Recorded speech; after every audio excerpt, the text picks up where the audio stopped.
Tiedätkö sinä, mistä ruokasi tulee? Otetaan nyt vaikka tämä tomaatti. Se on kulkenut ensin rekalla, sitä ennen laivalla ja sitä ennen taas rekalla, koska se on kasvatettu kaukana kasvihuoneessa. Tämä tomaatti on käsitelty torjunta-aineilla ja poimittu raakana, jotta se kestää tuhansien kilometrien matkan kaupan hyllylle. Ei kiitos.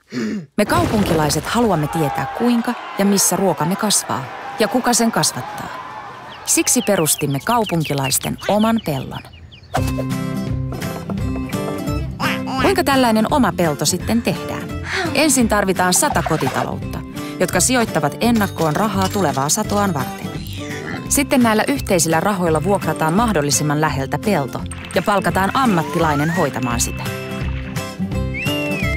Yhdessä oman puutarhurin kanssa osallistutaan ruoantuotantoon pellolla.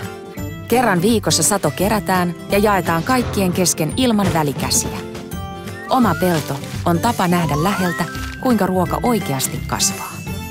Näin tiedämme, mistä esimerkiksi tämä tomaattimme tulee. Kiinnostuitko? Lue lisää oman pellon perustamisesta ruokaosuuskunta.fi.